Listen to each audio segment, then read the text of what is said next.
All right, everyone, welcome back to FK Talks. Today we have a very special guest, Mr. Michael Guillemin, MP for Vaughan Woodbridge. Did I pronounce it right?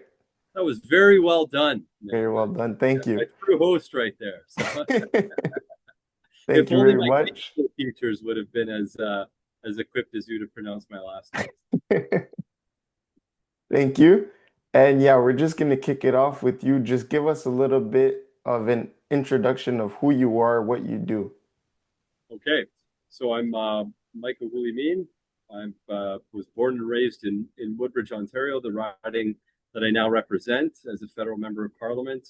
I have three kids. Been married for 9 years at this point. My kids are 6, 4, and 18 months old. And before entering politics, I had a career in business in the steel industry. My last job, I was a vice president of operations for a steel service center. So basically, a company that would buy like big coils of steel and cut them for parts manufacturers. And then when the opportunity was available, I ran and sought federal public office, and I was elected in April of 2025. And now I've been serving my community ever since then. Okay. And can you tell us a little bit more about your childhood growing up in Woodbridge? What are the values that your family instilled in you? Yeah, I mean, first of all, Woodbridge was a great place to grow up. It was, a smallish town in comparison to what it is today. Now it's, a hustling and thriving suburb, very diverse and dynamic. But when I grew up, we had a close-knit family. My father worked in business. My mother was a school teacher. And, I think the number one lesson that I got was hard work. My family immigrated from Treviso, Italy, in the early 1950s. And my grandfather, when he first came to Canada, he worked in a mushroom farm. And then he became a foreman in a steel factory. And then he started a business. So I kind of was exposed early on to what happens when you put your best foot forward. What happens when you commit yourself to something long term, when you don't take no for an answer, when you strive, when you work hard. And those are the values that I was raised with. Serve your community, your family, and first and foremost, make sure you work hard. Yeah. And before entering politics, you mentioned that you worked in the steel industry for business. What Yeah. inspired that path? So, my family members were in business. So I remember I have this like distinct memory of being in second grade, and I went to Pine Grove Public School. And I remember sitting there, and I was wearing a yellow shirt, not unlike the one I was wearing today, or I'm wearing today. But I remember sitting at the like towards the back of the class and thinking, well, I got to get through school because then I can go to work and be in business. It's a unique memory because I'm not somebody who has all these different childhood memories that stick out to me, but that one in particular um, does. And I remember thinking, oh, my dad goes to work and like in business, and this is what I have to do as well. So, it was kind of something in the back of my mind that I would always do. So when I graduated from high school, I first did a diploma in business management at Humber College. Again, working at the steel factory. First in the summers as a summer student, and then in the capacity of shipping and receiving. Then eventually did some account management and some like order picking and stuff like that. Then it was a production coordinator. Then it was a operations manager, and then eventually was vice president of operations in the same industry. So Yeah. yeah. But did you always know that you wanted to go into politics, or is that something that you veered towards later in your life? So politics, no, I don't like some people grow up. I have people who have helped me in my political life who are very young and like inspired and engaged. I would say that I probably started getting interested in politics in my mid-20s, perhaps. So I went back while I was working full time and I did an undergrad in political science in my 20s. And I chose political science because I had an interest in politics, especially political philosophy and things of that nature. And the inspiration kind of grew from there. Like I started off at the local riding association level, knocking on doors, helping out in campaigns provincially and federally. eventually becoming intricately involved in a few campaigns. My good friend, member of parliament for King Vaughan Anna Roberts, I was her deputy campaign manager, her riding president in both the election she lost in 2019 and her successful election in 2021. So like I sort of got integrated over time, and that's what ultimately led me to run, was participating in the back end first. So, Okay. And you competed really in both politics and the steel industry. What lessons did you learn about leadership in both of those industries? well, it's people focused. I think what inspires good leaders are people who are good listeners and good communicators first and foremost. I I believe that fundamentally that leadership is about people, and it's listening and communication skills. It's being adaptable. It's, having the right team around you, making sure that you recruit the right team, that you give them the leeway and the leverage to maximize their potential, that you're a guiding figure as well, that you lead by example. I feel like all those things like really help you out in business, or in politics, or in any leadership role. Like it's people focused first and foremost. You have to be good with people. I think you have to be clear in your expectations and your communication ability. I think you have to understand that mistakes are going to happen, and it's about how you respond to those mistakes. I often say to younger people too, a lot of times what separates people is not simply intelligence and like how smart you are or how hard you work, but it's your ability to handle pressure and your ability to handle stress. I could think of a time in my business career where we had a very unfortunate accident at one of our facilities, and there was a fatality. And you could imagine it was a 25-year employee. Like a lot of people knew this person, self included. Like these are very serious, high stakes situations, right? And Mhm. people get paralyzed in those situations. And I think, what you need to prepare yourself over time is when you enter a situation like that, you're ready to meet the moment, right? And you're ready to meet the moment because of the different preparation you've done along the way, whether it was, when, you're in school, right? When you're in school and in sports, life is busy. You have like different pressures, you have peer groups, all these different things help prepare you for those moments where things really get dicey. And I believe that, the people who are able to handle stress and not be paralyzed and make a plan and move people along, those are the people who succeed in business. Mhm. And did you always have these leadership qualities, like from a young age? By example, playing sports when you were younger, were you always like a vocal leader, more like a captain on your teams, or is this something that you've developed into over time? Well, I would say I developed into it over time. I wasn't like naturally the captain of the team or anything like that. I was very good with communication, like presentations and public speaking and things like that. And I feel like part of it is you got to hone in on your strengths. Like if that's an area of strength, it's how do you like build that further. But when it comes to actually leading and motivating and being a team lead, these are skills that I developed during my career over time. Some of it's trial and error. You're going to make mistakes, but it's how you respond to those mistakes. Like perfection isn't the goal, right? It's improvement. Like one day at a time. You can't always seek perfection rather, and a lot of times you do have to learn by doing. And by doing, you're going to end up making some mistakes. We've all made them. I've made some very critical mistakes in my career, and the goal is to learn from them and never repeat. Mhm. And let's get more into your current role now as MP of Vaughan Woodbridge. What do you really enjoy the most about this role? Certainly the people. Like you just engaged with so many different people from across the community and across the country, and you get to learn from them. I work with some of the most talented people in the country. Like some of my own caucus members are like exceptional at everything they do. They bring a lot of knowledge and experience to the table. A lot of them are very sharp on policy, like me, much sharper than I could ever pretend to ever be. So I get to learn from them, and that is super unique.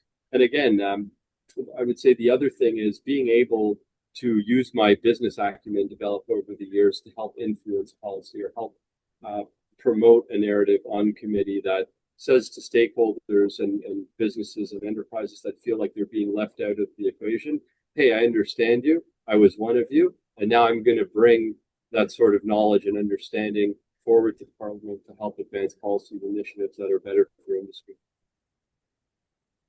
And many of my viewers are high school or university students. What advice would you give them as they begin their professional careers? I would say, certainly work hard. I'm a firm believer in how you do one thing is how you do everything. Don't cut corners, um, and take risks. Try things out. Like especially when you're young. Like when you're young, you get to, carve out time to go to school and increase your knowledge base, and like you get to try different career paths.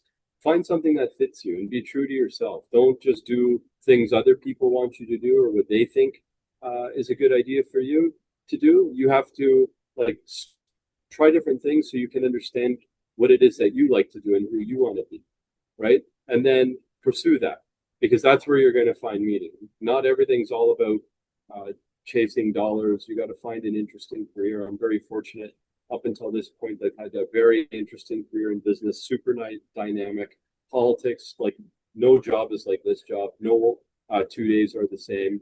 Very interesting and very intellectually stimulating, super motivating, and that's something I would hope for young people. But it's not just going to fall in your lap. You certainly don't have to know what that is today, but you do need to take risks and try different things and believe in yourself. And then, are there any projects that you're particularly excited about that are going to be for the youth of Vaughan Woodbridge area? Yeah, so I mean, part of my mantle I'm kind of picking up here is championing the youth of our future. I mean, youth are suffering from a range of issues. They're looking at affordability and they're finding it harder and harder to see themselves in the future that they're able to own a home and start a family. They feel like the cards are stacked against them.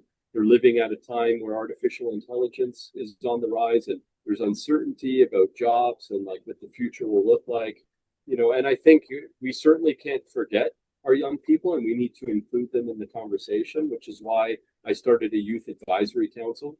And basically, what I do is have that council meet. We meet quarterly, and these individuals they come up with policy ideas in areas that they're interested in.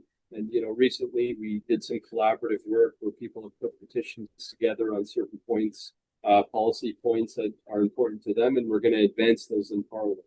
So we're going to give them essentially a seat at the table by fact finding information and things that they care about and trying to make sure that they're not lost in policy initiatives in Ottawa or in our own campaign platform in the next election. So very excited about that. I mean, we have a lot to learn from our young people. They come from a very different time than a lot of us. I mean, they work intricately with AI tools. These are the things of the future.